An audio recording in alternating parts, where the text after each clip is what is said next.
शुरुआत करते हैं आज के न्यूज़पेपर की। हम पीआईबी के साथ में पीआईबी की पहली न्यूज़ देखने वाले हैं आईएनएस सुमेधा से रिलेटेड। आईएनएस सुमेधा हमारे इंडियन नेवी का एक जहाज़ है, ठीक है।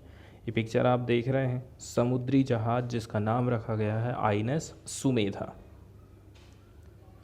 इस सभी पिक्चर आईएनएस सुमेधा की ही है। ये उसके अंदर का पिक्चर बताया गया है, किस प्रकार से ये लोग डिज़ास्टर मैनेजमेंट के लिए ट्रेनिंग हासिल कर रहे हैं। आईएनएस सुमेधा के बारे में कुछ बेसिक फैक्ट हम जान लेते हैं। आईएनएस सुमेधा को कमीशन किया गया था इंडियन नेवी में 2014 में, ठीक है। इस जहाज़ को डिज़ाइन किया है और बिल्ड किया है गोवा शिपयार्ड लिमिटेड के द्वारा। सुमेधा जो है तीसरे नंबर का शिप है जिसको indigenously naval offshore patrol vessel के रूप प्रोजेक्ट के अंतर्गत बनाया गया है to be inducted into the Indian navy. Sumedha इस प्रकार से तीसरा जहाज़ हुआ जिसको भारत में ही बनाया गया है। किस प्रोजेक्ट के अंतर्गत? Naval offshore patrol vessel project के अंतर्गत। मतलब कि इसका काम रहेगा पेट्रोलिंग का, गश्ती लगाना, कहीं कोई समस्या आ गई है उस टाइम में मदद करना। तो आईएनएस सुमेधा का जो इंडक्शन था जिसको हमने काम में लाना चालू किया, इसका उद्देश्य रखा गया था कि हम इंक्रीज़ करेंगे ओशियन सर्विलांस को, ठीक है। हम जो है समुद्र में ज़्यादा से ज़्यादा निगरानी करना चाहते हैं, इसके लिए इस जहाज़ का निर्माण किया गया था। पेट्रोलिंग रिक्वायरमेंट थी इंडियन नेवी की, इसके चलते चलते इसका निर्माण किया गया था। इस जहाज़ में कई सारे वीपन्स हैं, सेंसर सिस्टम लगाए गए हैं। इसके अलावा latest navigational and early warning radar है, चाफ लॉन्चिंग भी है ताकि सेल्फ प्रोटेक्शन किया जा सके। इसके अलावा इंटीग्रेटेड ईएसएम सिस्टम है।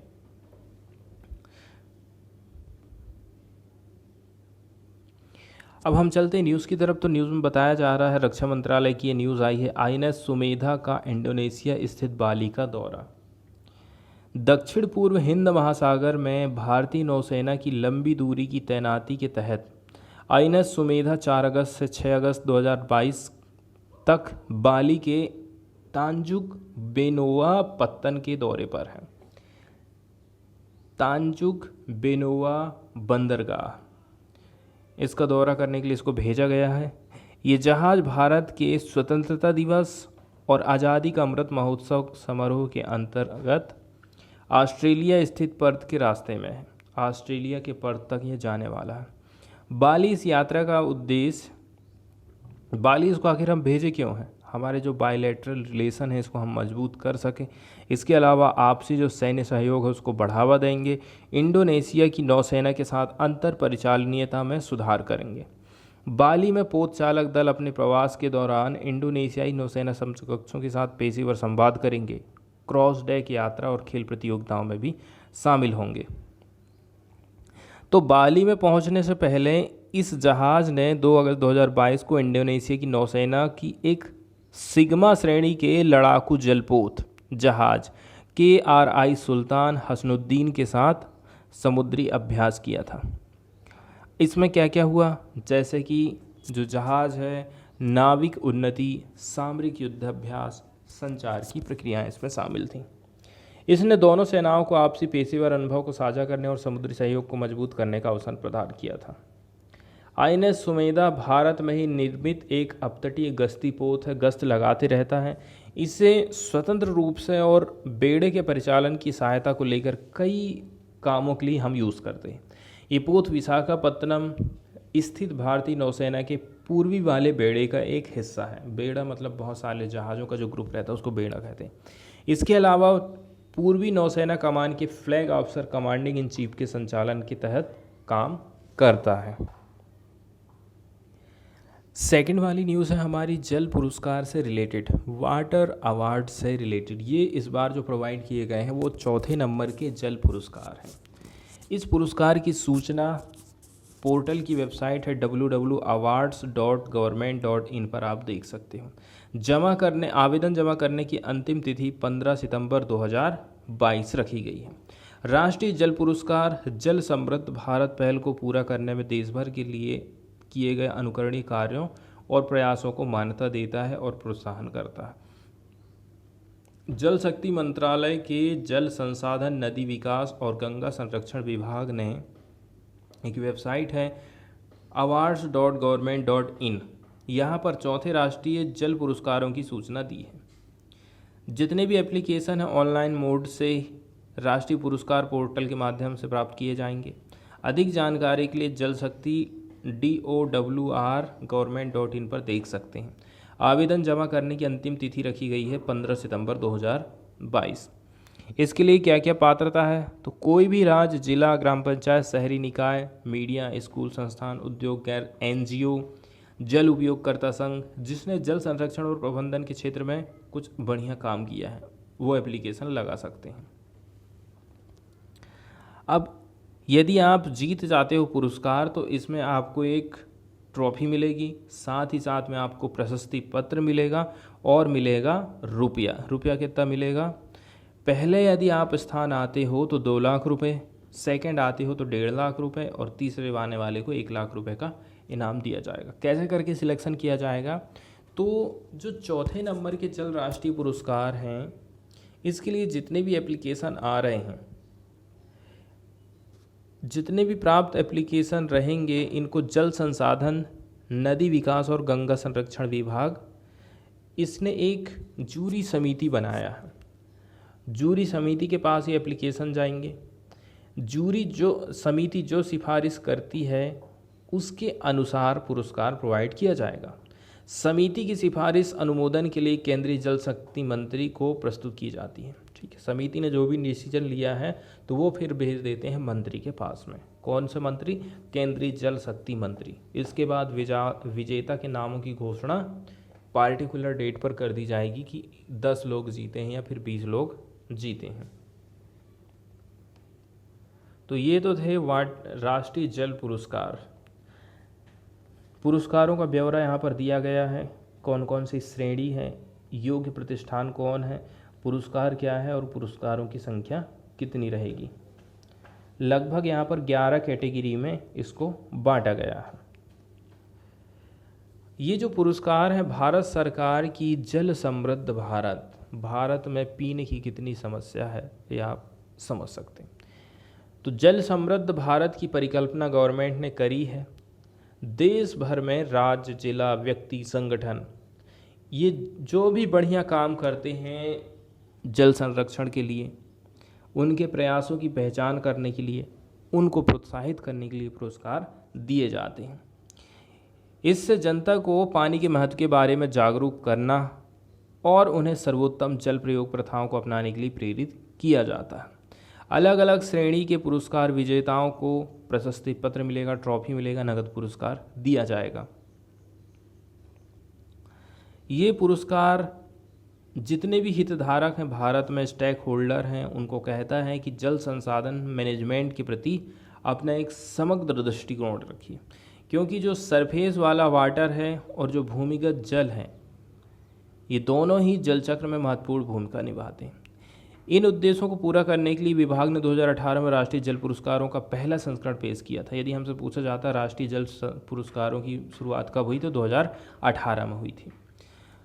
पुरस्कार कब बांटा गया? 25 फरवरी 2019 को नई दिल्ली में, और 14 श्रेणी बनाई गई थी। 82 विजेताएं लोग इसमें शामिल थे। इसके बाद सेकंड नंबर का आयोजन किया गया था 2019 में।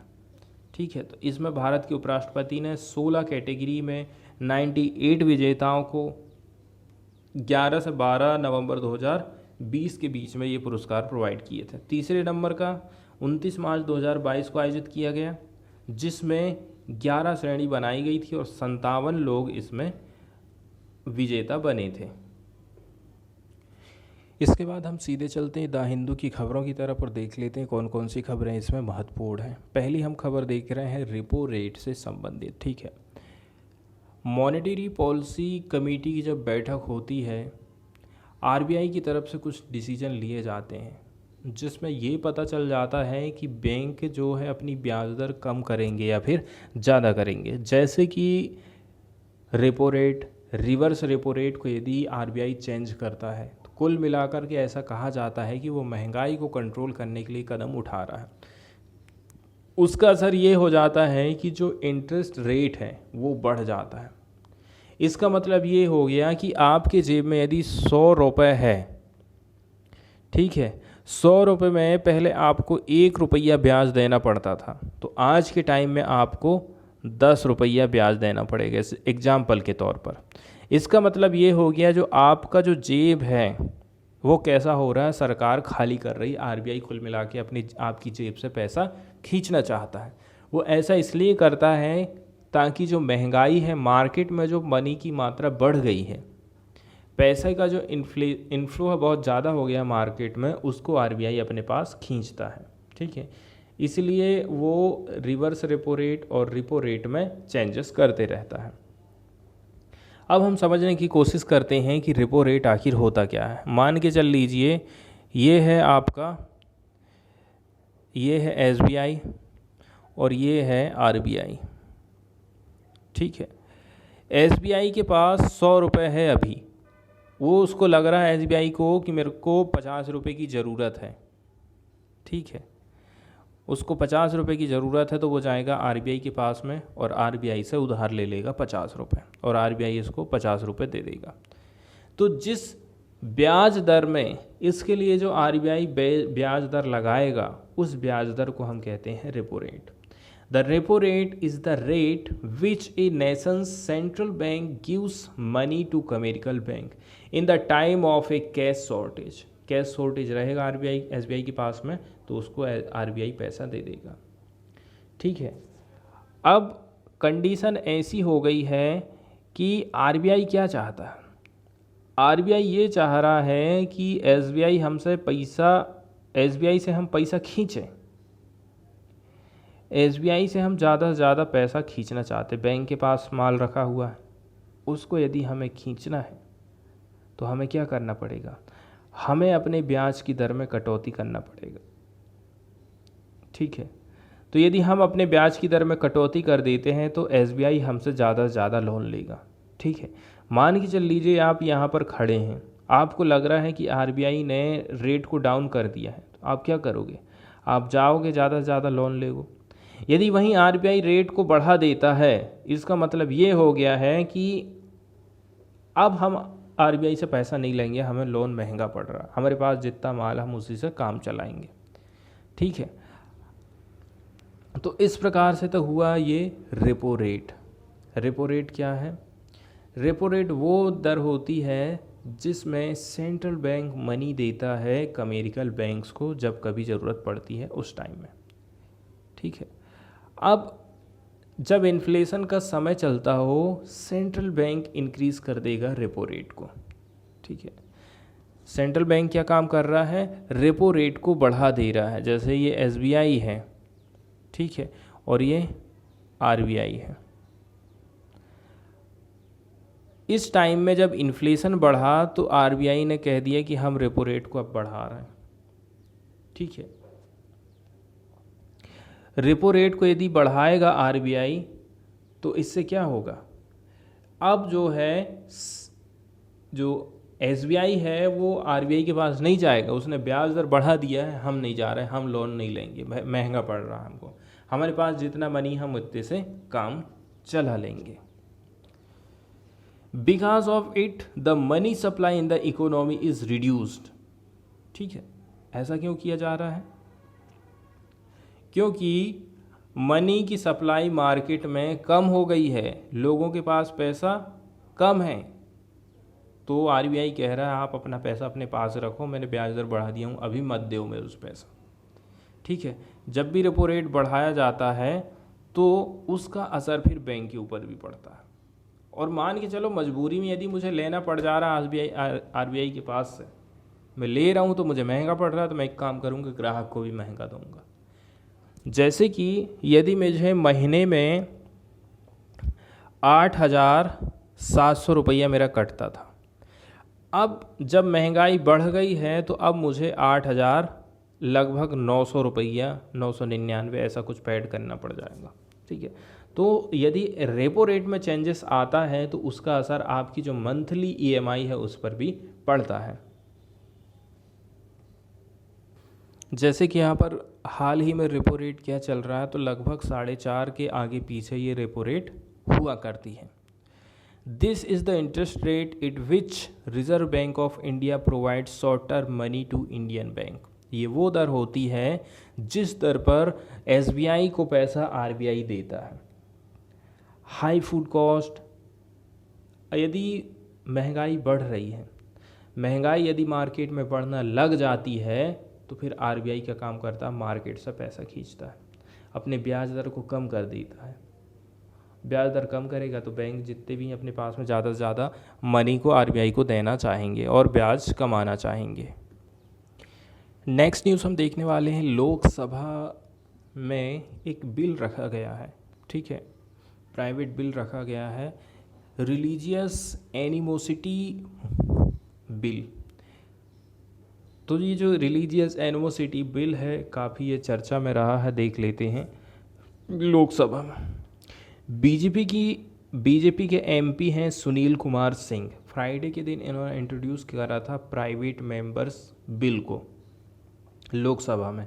इनका कहना है कि हम एक एजेंसी बनाएंगे, ठीक है, जो कि डिवोटेड रहेगी, जो जिसका कामकाज रहेगा प्रोहिबिशन ऑफ पब्लिकेशन, ठीक है, इस प्रकार का कोई भी पब्लिकेशन को मना करेगी। डिसिमिनेशन ऑफ ऑब्जेक्शनेबल मटेरियल, इसके अलावा वो उसको डिसिमिनेट करेगी। प्रोहिबिशन ऑफ पब्लिकेशन, उसका dissemination of objectionable material on the religion. धर्म के नाम पर यदि डिसिमिनेशन वाला ऑब्जेक्शनेबल मटेरियल रखा जा रहा है तो उसको वो रोक सके, ऐसी एजेंसी हम बनाना चाहते, ठीक है। और यदि ऐसा कोई व्यक्ति काम करता है, जैसे कि कोई एक व्यक्ति है, मैं धर्म के नाम पर कुछ सही सामग्री नहीं छापता हूँ, ठीक है, ऑब्जेक्शनेबल मटेरियल में छाप देता हूँ, तो कम से भी कम 2 साल की सज़ा होना चाहिए, नो लेस देन 2 ईयर्स की सज़ा and up to 5 years imprisonment. कम से भी कम मिनिमम तो 2 साल तक की जेल होगी और ज़्यादा से ज़्यादा हो सकता है 5 साल की इम्प्रिजनमेंट, मतलब जेल। And to derecognise any publisher और एडवर्टाइजिंग एजेंसी इन्वॉल्व इट। और इसके बाद सरकार यहीं तक नहीं रुकेगी, आप जो प्रकाशित कर रहे हो चीज़ें, अब वो आप उसको प्रकाशित नहीं कर पाओगे, उसको डी रिकोगनाइज कर देगी गवर्नमेंट, ऐसा इसमें कहा गया है। There has been a sudden rise in the case of publication and dissemination of objectionable material on the religion. धर्म के नाम पर लोग बहुत सारी गलत चीज़ें पब्लिश करते रहते हैं, ऐसी घटनाएं बहुत ज़्यादा बढ़ने लगी हैं, ठीक है। तो गवर्नमेंट आजकल धर्म के नाम पर बहुत ज़्यादा एक्टिव हो गई है, उसको कुछ नहीं दिख रहा, बस धर्म ही दिख रहा है कि धर्म परिवर्तन हो रहा है, धर्म के नाम पर को लोग कुछ भी बोल दे रहे हैं। ऐसी बहुत सारी चीज़ें हैं जो कि एकदम एक ही तरफ का एंगल प्रस्तुत कर रहा है गवर्नमेंट के। तो जो सर्टेन मिसचीवियस एलिमेंट है, ये ट्राई कर रहा है रिलीजियस सेंटीमेंट को हर्ट पहुंचाने का काम करता है इंडियन सिटीजन्स को।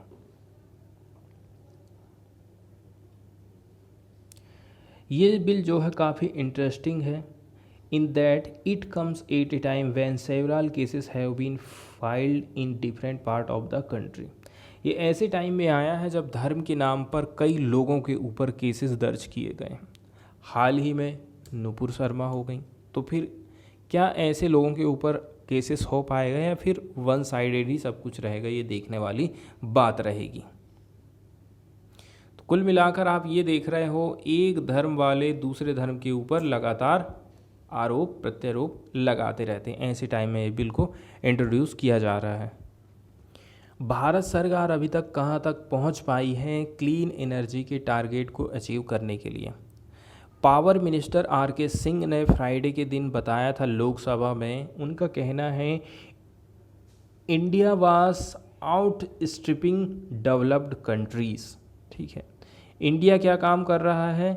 इंडिया जो है, जो डेवलप्ड कंट्रीज़ है ना, यहाँ से वो आउट स्प्रिस्ड हो रहा है in term of achieving pledges with regard to clean energy.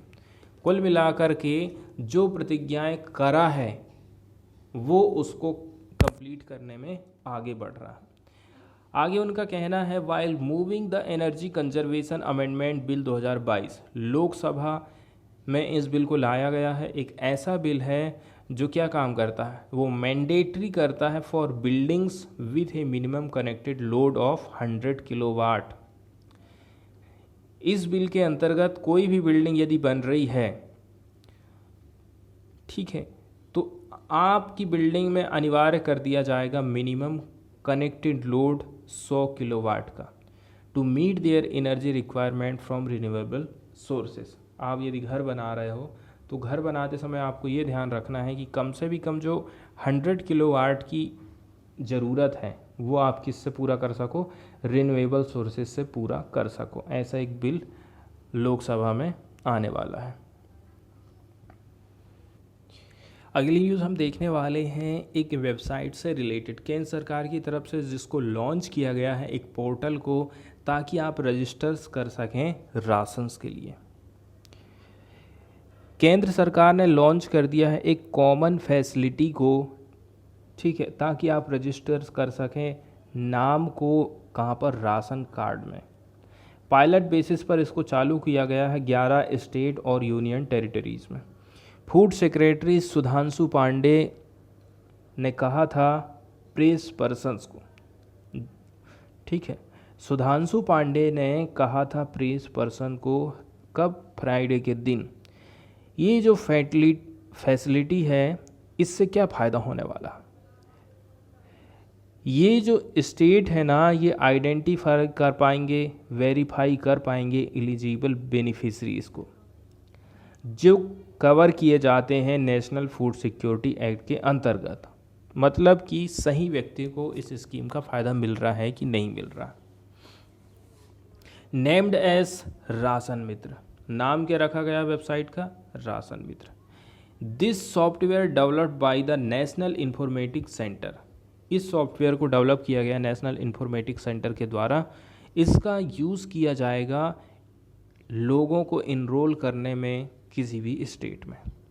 आगे उनका कहना है ये जो पोर्टल है ये एक प्रकार से इनेबलर का काम करेगा स्टेट या फिर यूनियन टेरिटरी को, कि वो उनका जो इंक्लूज़न है, इंक्लूज़न की एक्सरसाइज है, मतलब राशन कार्ड में उनका नाम जोड़ना, ज़्यादा से ज़्यादा लोग स्कीम का फ़ायदा उठा सकें, उसको हम इंक्लूज़न कहते हैं। तो इंक्लूज़न की जो एक्सरसाइज है ना NFS एक्ट के अंतर्गत में, वो ज़्यादा से ज़्यादा लोगों को फ़ायदा मिल पाएगा। आगे उन्होंने ये बात भी कहा, ये स्कीम एक्सटेंड हम कर देंगे अदर स्टेट में by the end of August. NFS provide करता है फूड सिक्योरिटी कवरेज लगभग 81.35 करोड़ लोगों को हमारे देश में। The present NFS coverage is about 79.7 crore. इतने सारे लोग ऐसे हैं जो कि राशन की दुकान जा कर के राशन खरीदते हैं सस्ते दामों पर। फॉरेन वाले पेज में चलते हैं और फॉरेन वाले न्यूज़ में हम देखेंगे चाइना और ताइवान US के रिलेशन को, ठीक है। हाल ही में यूक्रेन और रसिया दोनों के बीच में जंग होती है। रूस ने यूक्रेन के काफ़ी सारे हिस्से को तबाह कर दिया है और बहुत सारे हिस्से पर वो कब्जा करते जा रहा है। यहाँ तक इतना हो गया कि बहुत सारे यूरोप के देशों ने रसिया के ऊपर सैंक्शन लगाए। सैंक्शन लगाने के मामले में तो वो उतने ज़्यादा सफल नहीं हो पाए, लेकिन ना ही वो रूस को रोक पाए। तो जिस प्रकार से अमेरिका क्लेम कर रहा है ताइवान के ऊपर कि ताइवान को वो बचा लेगा यदि चाइना उसके ऊपर आक्रमण करता है, तो चाइना चाहता है कि ताइवान आइसोलेट हो जाए, अकेला हो जाए, अमेरिका उसका कोई साथ ना दे। तो ये किस हद तक संभव हो पाएगा ये तो आने वाले टाइम में पता चल जाएगा, क्योंकि जब भी युद्ध होता है तो फिर कोई भी देश साथ नहीं देता है, जंग आपको खुद ही लड़नी होती है। हाँ, एक चीज़ में आपको सपोर्ट मिल जाएगा, आपको यदि लग रहा है कि आपके पास पैसे हैं, आपको अमेरिका से हथियार खरीदने हैं, तो अमेरिका आपको हथियार दे देगा, और इससे बड़ी मदद की आप क्या उम्मीद कर सकते हैं। तो यूएस की हाउस स्पीकर नैन्सी पेलोसी का कहना है फ्राइडे के दिन यूएस चाइना को नहीं अलाउ करेगा कि वो ताइवान को आइसोलेट कर सके, मतलब दूसरे देशों की वो मदद ही ना ले सके। एक बात यहाँ पर एक और क्लियर हो गई है कि चाइना चाहता है कि जो भी ताइवान की इशू पर बोलेगा तो वो आप परिणाम देख लीजिए। आज जब अमेरिका ताइवान की विजिट कर रहा है तो उसके रिस्पॉन्स में चाइना ने किस प्रकार से ताइवान को घेर लिया था, चारों तरफ से घेरा और चारों तरफ मिलिट्री अभ्यास उसने चालू कर दिया था, अपनी शक्ति का प्रदर्शन किया था, जो ये संकेत है कि ताइवान अपना है, ताइवान एक अलग राज्य नहीं है। इस पर जो भी बोलेगा तो फिर वो सही नहीं होगा, आग से खेलोगे तो जल जाओगे, जैसे स्टेटमेंट चाइना के द्वारा दिए गए थे। लेकिन दूसरी तरफ अमेरिका का भी जवाब आया है कि हम जो है ताइवान का साथ नहीं छोड़ने वाले हैं। चाइना जो कि देखता है ताइवान को as a part of its territory, वो कहता है ये तो अपना ही हिस्सा है, जैसे भारत का मध्य प्रदेश है, छत्तीसगढ़ है, ऐसा ही चाइना ताइवान को अपना एक हिस्सा मानता है। Launched its largest ever military exercise, अभी तक का सबसे बड़ा मिलिट्री अभ्यास चाइना की तरफ से लॉन्च किया गया है चारों तरफ आइलैंड के। कब? जब Mr Pelosi defied eastern threat to become the highest profile US officer to set foot on Taiwanese soil in year. कईयों सालों के बाद पहली अमेरिकन लीडर बनी थी जो कि ताइवान की विजिट पर गई थी।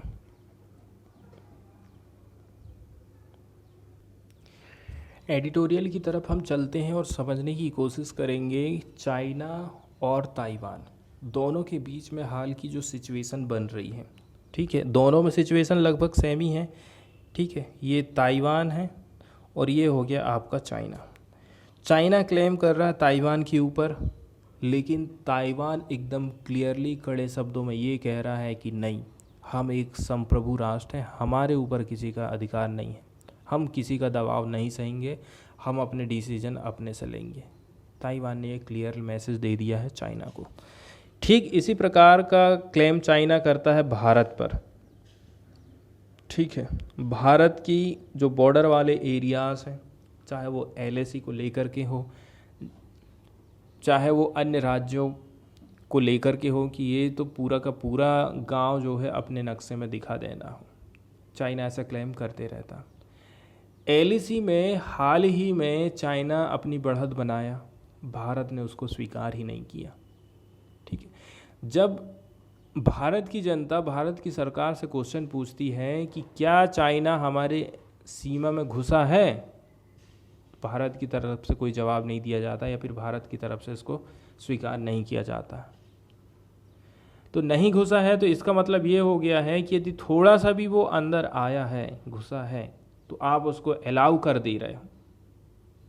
और दूसरी बात, इतनी बड़ी बड़ी बातें हो जाती हैं और आप कैसे करके अकेले इस चीज़ को निपट रहे हो। यहाँ पर इसी बात को लेकर के फोकस किया गया है कि सबसे पहले तो आप ये एक्सेप्ट करिए ना कि वो हमारी टेरिटरी में घुसते जा रहा, कब्जा करते जा रहा। जब तक आप इसको एक्सेप्ट नहीं करोगे तब तक आप कोई कदम नहीं उठा सकते हो। आपको एकदम अपने आप में स्टैंड रखना पड़ेगा, जिस प्रकार से ताइवान रखता है। यही सब बातें इसमें बताया जाता। तो भारत की सरकार को ये ध्यान में रखना है कि चीन के साथ ताइवान के घनिष्ठ आर्थिक संबंध हैं। इसके बाद भी ताइवान नहीं डरा। बहुत सारे रुपयों में दोनों देशों का लेन देन होता है। सेमीकंडक्टर के मामले में अब ताइवान कितना आगे है। उसने कभी नहीं सोचा कि हमें एक्सपोर्ट के मामले में नुकसान हो जाएगा। लेकिन भारत को भी ये बात नहीं सोचना चाहिए कि यदि हम चाइना के साथ में ऐसा क्लेम करते हैं, ऐसी कोई बात करते हैं, तो इससे हमारा ट्रेड प्रभावित होने वाला है। व्यापार हो जाने दो, व्यापार में नुकसान हो जाने दो, लेकिन आप अपनी ज़मीन को तो मत छोड़ो। ऐसा यहाँ पर बताने की कोशिश करी जाती है। अब यहाँ पर हाल ही में यूनाइटेड स्टेट की हाउस स्पीकर नैन्सी पेलोसी ने ताइवान की विजिट किया था। चाइना वार्निंग पर वार्निंग दिए जा रहा था। इसके पास काफ़ी सारी पोटेंशियल है, इससे इंक्रीज़ हो सकता है। ऑलरेडी जो डिटीरियोरेटिंग रिलेशनशिप चल रही है चाइना यूएस के रिलेशन को, ये और भी ज़्यादा बिगाड़ देगी। इसका बुरा असर ताइवान के ऊपर भी पड़ने वाला है। चाइना क्लेम करता है about a rising super power might ring hollow if it is unable to unify its claim territories.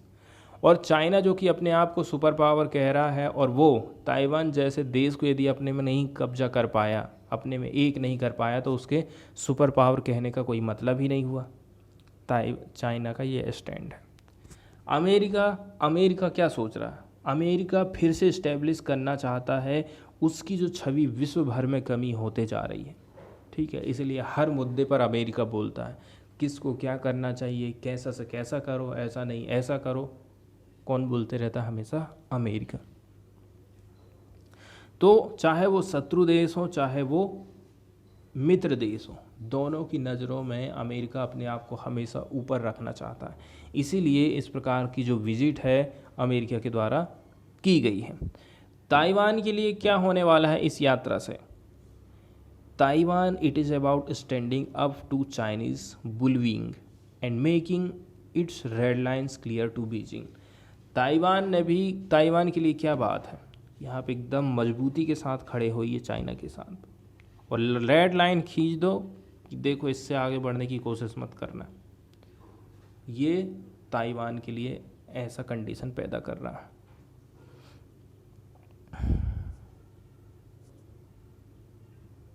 Crisis चालू हो जाता है जैसे ही मिस पेलोसी ताइपेई की विजिट करती हैं। ठीक है, और कई गुना ये बढ़ जाता है। और यहाँ पर बिल्कुल कम क्लियरिटी है आज के टाइम में कि ये जो वाइंड चल रही है वो कैसे करके डाउन होने वाली है, कैसे करके शांत होगी। Even though it is unlikely to lead a full scale invasion of Taiwan. हो सकता है कि ताइवान के ऊपर चाइना पूरे स्केल पर इन्वासन कर ले, आक्रमण कर दे और कब्जा कर ले। या ऐसा भी हो सकता है कि वार की कंडीशन हो सकती है चाइना और यूएस के बीच में। For those us in India, और इंडिया क्या है, कहाँ है, क्या सोच रहा है इंडिया? वो वॉच कर रहा है इवेंट को as they unfold around Taiwan. There are valuable lesson to be learn. लेकिन हम ताइवान से कुछ सीख सकते हैं। ठीक है, कंसिडर करिए एक स्मॉल आइलैंड है जहाँ 23 मिलियन पॉपुलेशन है। इन्होंने डिसाइड कर लिया है कि हम जो है चाइना के अगेंस्ट में खड़े रहेंगे, जो कि दुनिया की स्ट्रॉन्गेस्ट मिलिट्री मानी जाती है, इकोनॉमिक पावर मानी जाती है पूरे प्लानेट में। और जो भी कॉन्सिक्वेंसेस आएगा उसका वो छाती ठोक कर सामना करने के लिए तैयार है। तो इंडिया को भी सीखिए ना, इंडिया तो ताइवान से ज़्यादा पावरफुल नेशंस है। ठीक है, नाम के लिए आपके पास न्यूक्लियर वीपन्स भी हैं। 1.4 आपकी जनसंख्या है, 1.4 मिलियन स्टैंडिंग मिलिट्री है आपके पास में, अगेंस्ट हुम China has only marginal territorial claim. तो आप कैसे करके पीछे अपने आप को हटा दे रहे हैं, ऐसा यहाँ पर बताया जाता है। तो नई दिल्ली के लिए क्या क्या काम है? It is important to meet the challenges posed by the belligerent China. China हमारे लिए क्या खतरे पैदा कर रहा है, ठीक है, but there appears to be a lack of clarity on how to meet this challenge. लेकिन यहाँ पर क्लैरिटी बिल्कुल भी नहीं है कि हम इस प्रकार के चैलेंजेस को कैसे करके फेस कर पाएंगे। तो जो ताइवान क्राइसिस चल रहा है वो नई दिल्ली के हिसाब से देखोगे तो उतना ज़्यादा हमें असर नहीं करने वाला है, या फिर हमारे लिए सॉल्यूशन उतना ज़्यादा कठिन नहीं है। साफ संदेश क्या आ रहा है? साफ संदेश ये हम सीख सकते हैं कि भारत सरकार को अपनी रेड लाइन निर्धारित करनी पड़ेगी कि चाइना देख लो, ये अपनी लाइन है, रेड लाइन है, इससे आप अपनी सीमा में ही रहिए। सेकंड नंबर की बात यह है, चाइना से भारत को कौन कौन से खतरे हो सकते हैं, वो खतरे कहाँ कहाँ से आ रहे हैं, इसको भारत पहचाने। यदि इस प्रकार की अब्सेंट्स हमें देखने को मिल रही है, क्लियरिटी में अब्सेंस यदि आती है, तो इससे फिर जो बीजिंग है ना, वो इंडिया को लिमिटेड मैनर में रख देगा, और जो कि हम ऑलरेडी से ऐसे एग्जाम्पल देख ही रहे हैं।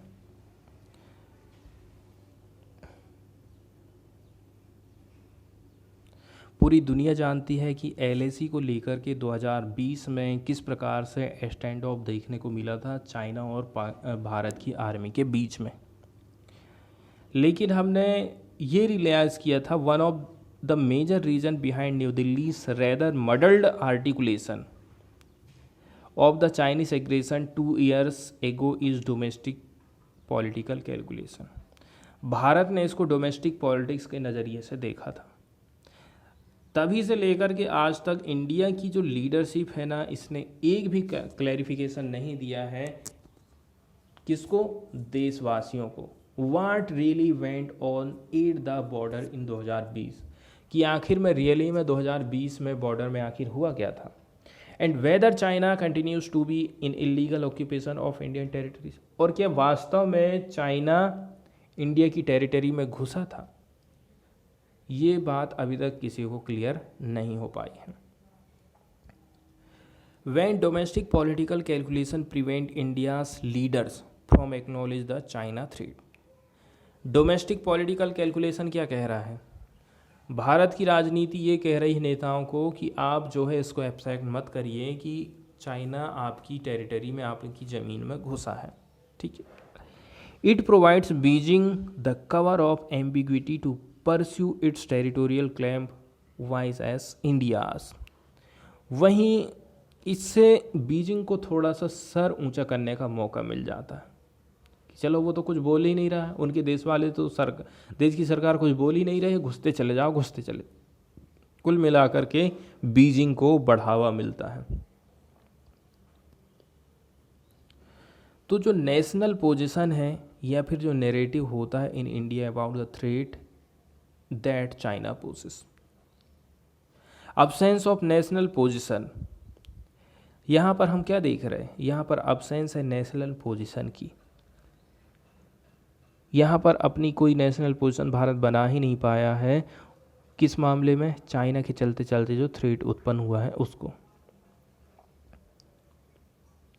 तो ना केवल वो खुद ही कंफ्यूज है, देशवासी कंफ्यूज हैं, बल्कि बाहर भारत के जो पड़ोसी देश हैं, मित्र देश हैं, वो भी कंफ्यूजन में हैं कि हम भारत का साथ दें या नहीं दें। और आप अकेले तो जो है इस मुद्दे को सॉल्व नहीं कर सकते हो।